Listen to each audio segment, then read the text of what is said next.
ان کا اس قسم کے رویے کے اوپر بہت سارے لوگ حیرانگی کا اظہار کر رہے تھے. ایک اور میں نگران حکومت کے جو منسٹر ہیں ان کا بھی میں دیکھ رہا تھا, انہوں نے بھی جو یہ اکانومسٹ کا آرٹیکل ہے اس کے اوپر کوٹ ٹویٹ کر کے 2018 کے الیکشنز کا ذکر کیا ہوا ہے اور کہا ہوا ہے کہ 2018 میں پاکستان کے اوپر جو ہے ایک تنگ نظر شخص کو مسلط کر دیا گیا تھا. اب یہ نگراں کابینہ کے اندر وزیر ہیں, یہ غیر جانبدار ہیں. اب ان کا وہی جس طرح کل بھی عرض کیا تھا کہ نگرانوں کا یہ کیا کام ہے کہ جناب وہ اس طرح کی باتیں کریں کہ جناب یہ تنگ نظر ہے یا یہ ایسا ہے یہ ویسا ہے, جن کی بنیادی ذمہ داری الیکشنز کروانے اور ہر کسی کو فری اینڈ فیئر ماحول فراہم کرنا ہے, لیول پلینگ فیلڈ فراہم کرنی ہے. لیکن عمران خان صاحب کے حوالے سے اور تحریک انصاف کے حوالے سے جو خیالات ہیں وہ آپ نے سنے. اور ایک اور جس طرح میں نے عرض کیا کہ سولنگی صاحب کے علاوہ ایک اور منسٹر جن کا اپنا تعلق بھی کلچر, پڑھائی لکھائی اس قسم کی چیزوں سے ہے, وہ بھی اس قسم کی ٹویٹ کر رہے ہیں. اچھا, اب اس میں بڑی جو حیرانگی کی بات ہے وہ یہ ہے کہ وہ لوگ اس کے اوپر اعتراضات کر رہے ہیں جن کا اپنا تعلق یا تو جرنلزم سے ہے یا پڑھائی لکھائی سے ہے یا فنون لطیفہ سے ہے, کلچر کے حوالے سے ہے, ڈفرنٹ اس طرح کی چیزوں سے ہے. وہ اس طرح کر رہے ہیں کہ جیسے یہ کوئی پہلی دفعہ ہوا کہ جناب جیل سے کسی نے کوئی چیز لکھ دی. اس کے اوپر بھی میں آتا ہوں کہ یہ کتنی ایک بنیادی سی چیز ہے. اور بلکہ جب آپ جرنلزم پڑھتے ہیں مغرب کے اندر تو باقاعدہ آپ کو پریزن جرنلزم پڑھایا جاتا ہے, آپ کو بتایا جاتا ہے, بلکہ ایک ژانرا ہے لٹریچر کا, پریزن لٹریچر. پریزن لٹریچر ایک ژانرا ہے لٹریچر کا, پریزن جرنلزم ایک ژانرا ہے جرنلزم کا. اور یہ وہ لوگ ہیں جو اتنا عرصہ دراز سے کہتے ہیں جناب ہم یہ کر رہے ہیں اور وہ کر رہے ہیں, اور یہ اکانومسٹ کو اس کے اوپر سمجھائیں گے. پر میں اس طرف واپس آتا ہوں, یہ جو پریزن سے لکھائی وغیرہ کی جاتی ہے اس کی کچھ بڑی امپورٹنٹ تفصیلات میں نے آپ کو بتانی ہے. لیکن جب نواز شریف صاحب کے اوپر پابندی لگائی گئی تھی کیونکہ وہ اشتہاری تھے, مفرور تھے, تو اس وقت پاکستان کے کچھ جرنلسٹ حضرات نے رابطہ کیا تھا, بلکہ انہوں نے اپروچ کیا تھا اسلام آباد ہائی کورٹ کو اور کہا تھا کہ یہ پابندی ختم ہونی چاہیے. اس کو میڈیا نے بھی رپورٹ کیا تھا. یہ سامنے وائس آف امریکہ کی خبر ہے, وہ میں ذرا آپ کو پڑھ کے سنا دیتا ہوں. عدالت سے استدعا کی گئی کہ وہ تعین کرے کہ ایک اشتہاری اور مفرور شخص آرٹیکل 19 کے تحت آزادی اظہار رائے کا حق نہیں رکھتا. کیا الیکٹرانک میڈیا اپنا حق استعمال کرتے ہوئے کسی اشتہاری شخص کے بیانات کی تشہیر نہیں کر سکتا؟ درخواست میں مزید استدعا کی گئی کہ عدالت پیمرا کا جو 1 اکتوبر کا حکم ہے وہ غیر قانونی قرار دے اور فریقین کو آئندہ اس قسم کے احکامات جاری کرنے سے ہمیشہ کے لیے روکے. یہ استدعا کی گئی تھی اسلام آباد ہائی کورٹ میں کچھ صحافیوں کی جانب سے, کچھ دیگر معزز شخصیات کی جانب سے, اور یہ ان کا رائٹ تھا, وہ یہ کر سکتے تھے. سلمان اکرم راجہ صاحب اس میں ان کے وکیل تھے. سلمان اکرم راجہ آج بھی وہیں پہ کھڑا ہے, آج بھی شخصی آزادیوں کی بات کرتا ہے, آج بھی آئین کی بات کرتا ہے, آج بھی قانون کی بات کرتا ہے. لیکن اس میں جو شخصیات تھیں جو اس وقت نواز شریف صاحب کے لیے یہ حق مانگ رہے تھے, کیا وہ بھی ابھی یہ رائے رکھتے ہیں؟ آئی ڈونٹ نو, رکھتے ہوں گے یقیناً. یہ تو نہیں ہو سکتا کہ ان کی رائے اتنی جلدی ایک دم سے اس طرح چینج ہو جائے. پر اینی وے, جو پیمرا کا حکم نامہ تھا وہ یہ تھا کہ 1 اکتوبر کو پیمرا نے ملک کے تمام جو لائسنس یافتہ ٹی وی چینلز تھے ان کو ہدایت کی تھی کہ وہ اشتہاری قرار دیے جانے والے افراد کے انٹرویوز, تقاریر اور جو ان کا خطاب ہے اس کو نشر نہیں کر سکتے, نہ ہی ان کی ریکارڈنگ چلائی جا سکتی ہے. یہ جو حکم نامہ تھا یہ نواز شریف صاحب کے حوالے سے تھا کیونکہ ان کو اشتہاری اور مفرور قرار دے دیا گیا تھا اور پیمرا نے کہا تھا کہ ان کی تقاریر وغیرہ نہیں چلائی جا سکتی. اچھا جی, وہ میں ذرا آپ سے وہ جو پریزن اس کے حوالے سے بات کر رہا تھا کہ جن کا تعلق جرنلزم سے ہے, جن کا تعلق فائن آرٹس سے ہے, جو کابینہ میں بھی ہیں, جو ادھر ادھر بھی ہیں, ہر جگہ پہ ہیں, وہ لوگ اس کے اوپر حیرانی کا اظہار کر رہے ہیں کہ جی جیل سے کیسے کوئی شخص لکھ سکتا ہے.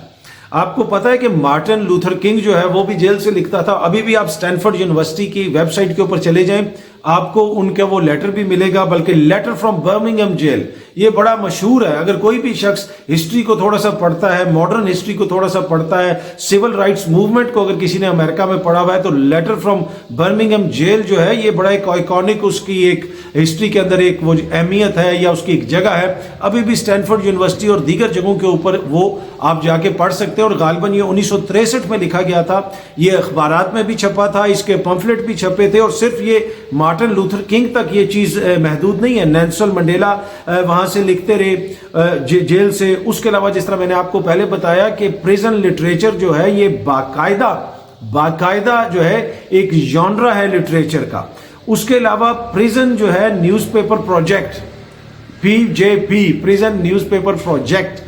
یہ ایک نیوز پیپرز ہیں جو چھپتے ہی جو ہے ان کے لیے ہیں، قیدیوں کے لیے چھپتے ہیں، باہر بھی آتے ہیں، ان میں قیدی لکھتے ہیں، ان کے مصنف بھی قیدی ہوتے ہیں، ان کے رپورٹر بھی قیدی ہوتے ہیں، ان کے مدیر بھی قیدی ہوتے ہیں۔ اور جس طرح میں نے عرض کیا کہ آپ مغرب میں جب جرنلزم پڑھتے ہیں تو پریزن جرنلزم اور پریزن لٹریچر باقاعدہ آپ کی ٹریننگ کے اندر آپ کو پڑھایا جاتا ہے کہ اس چیز کو کیسے اپروچ کرنا ہے، اگر پریزن سے کوئی خط آئے تو اس کو کیسے چھاپنا ہے، اس میں کیا کوسچنز ہیں، کیا معاملہ کوئی سب جوڈس ہے، کوئی معاملہ ایسا ہے۔ جس طرح یہ جو اکانومسٹ نے چھاپا ہے، یہ خان صاحب کا پہلا ورژن نہیں چھاپا، انہوں نے کچھ سوالات تھے ان کے، انہوں نے واپس بھیجے، پھر دوبارہ خان صاحب نے بھیجا، پھر واپس بھیجے، پھر دوبارہ آیا۔ تو جس طرح میں نے کہا کہ انہوں نے اپنا ایڈیٹوریلی اس کو دیکھ کے پھر چھاپا۔ اور ادھر ہمارے جو وفاقی نگراں وفاقی وزیر ہیں، انہوں نے جو ان کو کہا کہ جناب آپ ایسے کیسے کر سکتے ہیں، ہم ان سے پوچھیں گے اور یہ اور وہ، اور اس کے بعد انہوں نے تو ان کی چھڑ بنا لی ہے اور وہ بار بار جناب اس کو ٹویٹ کر رہے ہیں، بار بار اس کو شیئر کر رہے ہیں۔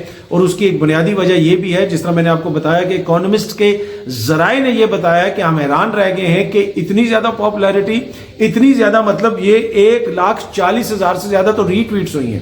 1,14,00,000 سے زیادہ امپریشنز ہیں، 1,14,00,000 بندے تک وہ آرٹیکل پہنچا ہے عمران خان صاحب کا۔ اور اس میں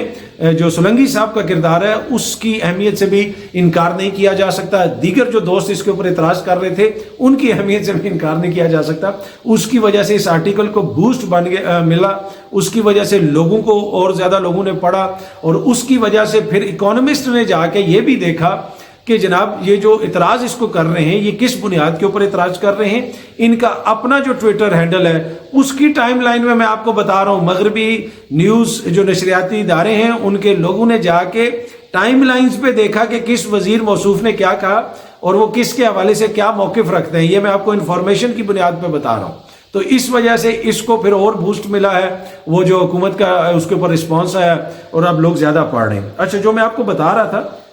کہ نہ صرف یہ دنیا بھر کے اخبارات میں چھپتے ہیں، دنیا بھر کے، بلکہ جو ایون جو پبلشرز ہیں وہ ناول چھاپتے ہیں۔ اب یہ جو ترکی کے جیلڈ ٹرکش رائٹر ہیں احمد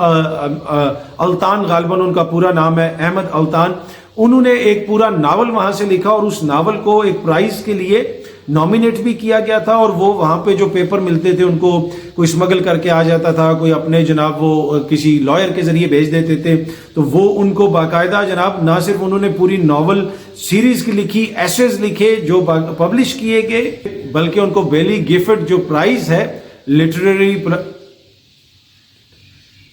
بلکہ ان کو بیلی گفٹ لٹریری پرائز کے لیے نامزد بھی کیا گیا۔ تو بتانے کا مقصد یہ ہے کہ اتنی زیادہ آپ کو مثالیں مل جاتی ہیں، اور اب جن لوگوں کا تعلق ہی پڑھنے لکھنے سے ہے، جرنلزم سے ہے، کیا ان کو نہیں پتا کہ پریزن جو ہے لٹریچر ایک جانرا ہے؟ کیا ان کو نہیں پتا پریزن سے خط آتے ہیں؟ کیا ان کو نہیں پتا کہ آئرش جو پریزنرز تھے ان کے لیٹرز کو بعد میں جرنلزم میں کتنی اہمیت دی گئی؟ وہ بلاک ہیچ سے جو ریپبلیکنز کے لیٹر آتے تھے، جس نے تھوڑا بہت بھی یہ پڑھا ہو تو اس کو پتا ہوتا ہے، اور کہ یہ کیسے ہو سکتا ہے کہ آپ کلیم کریں کہ جناب ہمارا اس فیلڈ سے تعلق اور اس فیلڈ سے جو بیسک چیزیں، میرے جیسا ان پڑھ آدمی جس کا اتنا کوئی مطالعہ نہیں ہے، مجھے پتا ہے کہ ہسٹری میں کون کون سی شخصیات ہیں جن کی پریزن کے اندر سے اتنی زیادہ چیزیں آئی، جنہوں نے پریزن کے اندر چیزیں لکھی۔ ایون کہ مارکو پولو جو دنیا گھومتا تھا اس نے بھی بہت ساری جو تصانیف ہیں، اس کی جو بہت ساری چیزیں اس نے لکھی ہیں وہ پریزن کے اندر سے اس نے لکھی ہیں مارکو پولو نے۔ اس کے علاوہ اور بہت ہیں، اسپینش ایک بڑے رائٹر ہیں مشہور ماضی کے، اب مجھے یاد نہیں ہے ان کا ایگزیکٹ نام، وہ ہم نے پڑھا تھا جب ہم یونیورسٹی میں تھے، باقاعدہ ہمیں پڑھایا گیا تھا۔ اس کے علاوہ اور بھی بہت ساری ایسی ہیں، اب مطلب اتنی زیادہ مثالیں ہیں، اتنی ایک وہ پرشین محمودی اور سم تھنگ ان کا اس طرح کا ایک نام ہے، انہوں نے جیل کے اندر سے اتنی چیزیں لکھی۔ اس کے علاوہ یورپ کے اندر، امریکہ کے اندر تو 18ویں صدی سے پریزن سے چیزیں لکھی ہوئی آ رہی ہیں اور جو چھپ رہی بھی ہیں، اور یہ جو مارکو پولو نے تو 1300 سم تھنگ میں لکھا تھا جیل کے اندر سے۔ یہ سب ریسرچ کریں، آپ جا کے لکھیں، پریزن لٹریچر لکھیں، آپ پریزن جرنلزم لکھیں، پریزن سے جو لیٹرز کر لکھیں کہ کس کس جگہ پہ کہاں کہاں چھپا، دنیا کی کس کس پبلیکیشن میں چھپا۔ تو یہ تو ساری چیزیں جو ہیں بالکل واضح ہیں، سب کو پتا ہے کہ جناب یہ ہوتا ہے، اور اس کے اوپر اس قسم کا واویلا، اور ان لوگوں کی جانب سے جو یہ کلیم بھی کرتے ہیں کہ ہم بڑے پڑھے لکھے ہیں اور ہمارا اس فیلڈ سے تعلق ہے، فنون لطیفہ سے تعلق ہے، تو اس چیز سے تعلق ہے، تو یہ تو ایک بڑی وہ جسے کہتے ہیں چراغ تلے اندھیرے والی بات ہے۔ اینی میں عرض یہ کر رہا تھا کہ جیلوں سے لوگ لکھتے ہیں، اور یہ جو پریزن لٹریچر ہے یہ باقاعدہ ایک جانرا ہے، اور اس میں بہت سارے ایسی شخصیات جو ہاؤس اریسٹ ہیں یہاں، جن کو اپنی مرضی کے بغیر کسی جگہ پہ بند کیا ہوا ہے یا جیل میں رکھا ہوا ہے، یہ ساری چیزیں جو ہے اس جانرا کے اندر آتی ہیں۔ اور پھر اس طرح کے پروجیکٹس بھی ہیں، پریزن جرنلزم پروجیکٹس وغیرہ آپ دیکھ سکتے ہیں دنیا بھر میں، وہاں پہ کیا ہوتا ہے، کن کن اخبارات میں وہ چھپتے ہیں، آپ تمام گوگل کے اوپر ریسرچ کر سکتے ہیں۔ یہ وہ بنیادی چیزیں ہیں جو ہم جب جرنلزم کی ٹریننگ کر رہے تھے ہمیں پڑھائی گئی تھیں، ہمیں یونیورسٹی میں پڑھائی گئی تھیں، ہمیں مختلف آتھرز کی کتابیں پڑھائی گئی تھیں، بتایا گیا تھا کہ یہ چیز ہے، کیونکہ آپ کے ذہن کے اندر جو تنگ نظری ہے اس کو ختم کرنا مقصود ہوتا ہے کہ جناب جب آپ ایک جرنلسٹ ہوتے ہیں، جب آپ اس طرح کی کسی بھی جگہ پہ ہوتے ہیں، آپ کی جو اندر کی بائسز ہوتی ہیں آپ نے اس کو ختم کرنی ہے۔ آپ کے لیے یہ بڑا ضروری ہوتا ہے کہ آپ جو ہے یہ بنیادی چیز سمجھ سکیں کہ آئین اور قانون ہر شخص کو رائٹس دیتا ہے، اور وہی حقوق ہیں جن کا ذکر سولنگی صاحب نے اپنی ٹویٹ کے اندر کچھ برس پہلے کیا تھا کہ اگر آپ کو کنوکشن بھی ہو جائے تو آپ کے جو بنیادی حقوق ہوتے ہیں وہ ختم نہیں ہوتے۔ اور اس کے ساتھ ساتھ انہوں نے یہ بھی لکھا تھا کہ پاکستان جیسا ملک جہاں پہ وزراء اعظم کو بے معنی مقدمات میں، فضول قسم کے مقدمات میں سزا سنا دی جاتی ہے، تو وہاں پہ اس طرح کی کنوکشن کی کوئی وقت بھی نہیں ہے۔ لیکن اینی وے اب وہ اپنے خیالات انسان کے ساتھ ساتھ اپڈیٹ ہوتے رہتے ہیں، تو وہ شاید اب ان کا وہ نظریہ نہ ہو، پر یہ صرف وہ نہیں ہے، اور بھی دوست ہیں جو یہ کر رہے ہیں، کچھ کابینہ کے اندر ہیں، کچھ باہر ہیں، اور ویسے اور مختلف سوشل میڈیا پہ آپ نے دیکھا ہوگا۔ پر یہ اگر آپ اس پہ تھوڑی سی ریسرچ کرنا چاہتے ہیں تو آپ کر سکتے ہیں، باقی میں نے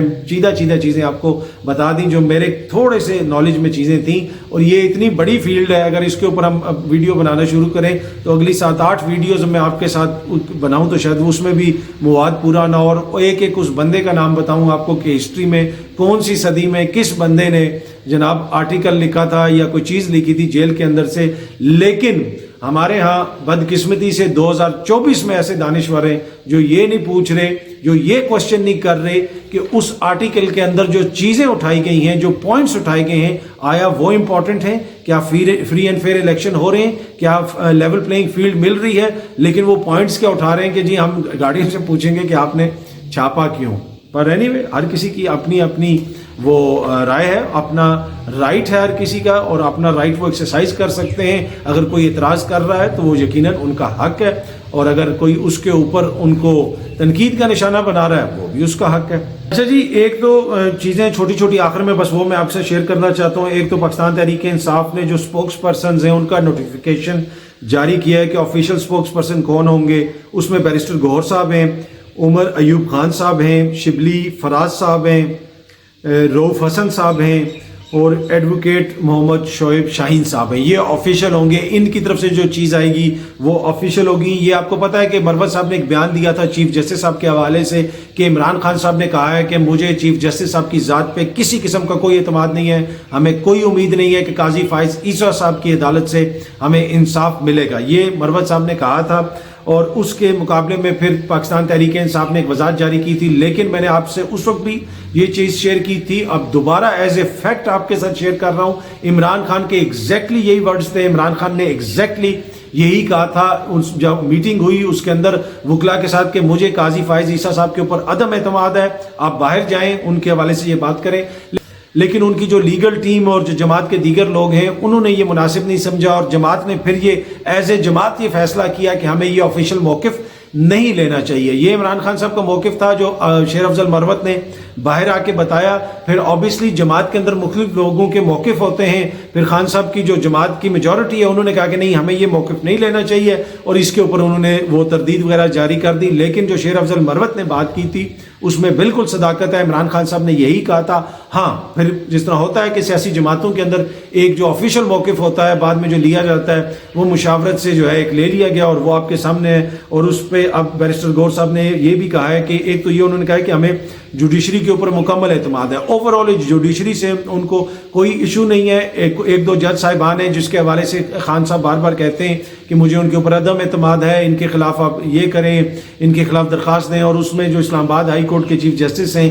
وہ بھی شامل ہیں، ان کے حوالے سے بھی خان صاحب نے واضح طور پہ متعدد بار اپنی لیگل ٹیم کو کہا کہ ان کے خلاف سپریم جوڈیشل کونسل کے اندر لیٹر لکھا جائے، جو ریفرنس بھیجا جائے یا شکایت بھیجی جائے، اور اب ان کے وکلا بھی عدالت کے اندر بھی اس چیز کا اظہار کر چکے ہیں۔ لیکن آفیشیل لائن یہی ہے کہ جناب ایسی جو بات کریں گے وہ یہ جو 4 شخصیات جو اب بتائیں گی وہ آفیشیل لائن ہوگی. اور یہ بھی بالکل بات درست ہے کہ خان صاحب کہتے ہیں کہ جوڈیشری کے اوپر ہمیں اعتماد ہے اور جوڈیشری سے ہمیں انصاف ملے گا. ہم توقع کرتے ہیں کہ جوڈیشری ہمیں انصاف دے گی، لیکن ہاں کچھ انڈیویجولز ہیں جن کے حوالے سے انہوں نے تحفظات کا اظہار کیا.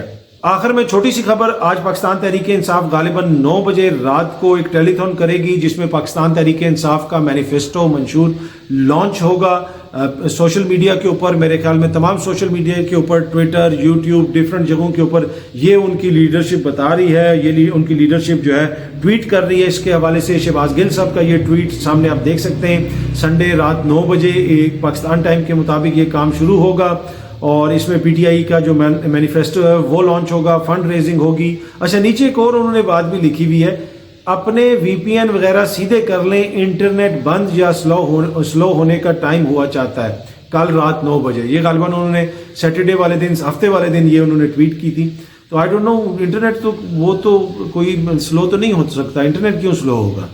اگر پاکستان تحریک انصاف کچھ کر رہی ہے یا کوئی بھی سیاسی جماعت کچھ کرتی ہے، وہ تو ابھی تو ہمیں بتایا گیا ہے کہ پے پیل آیا ہے، ابھی تو بتایا گیا ہے کہ پے پیل نے کسی سے یہ کرنا ہے اور فری لانسر یہ کر سکیں گے، وہ کر سکیں گے. تو انٹرنیٹ کیسے سلو ہوگا؟ آئی ڈونٹ نو، یہ کوئی انہوں نے پہلے سے کوئی پریڈکٹ کیسے کوئی کر سکتا ہے؟ کوئی خرابی ہو جاتی ہے انٹرنیٹ میں؟ دنیا میں کیسے ہوتا ہے انٹرنیٹ سلو؟ مجھے نہیں پتا. اگر آپ لوگوں کو پتا ہے کیوں انٹرنیٹ سلو ہوگا، کیسے انٹرنیٹ سلو ہوگا، اس کی کیا وجہ ہے، کیوں گل صاحب نے یہ بات کی ہے، تو اپنے کامنٹ کر کے ہمیں ضرور بتائیے گا. بہت جلدی آپ سب دوستوں سے دوبارہ ملاقات ہوگی. Thank you very much.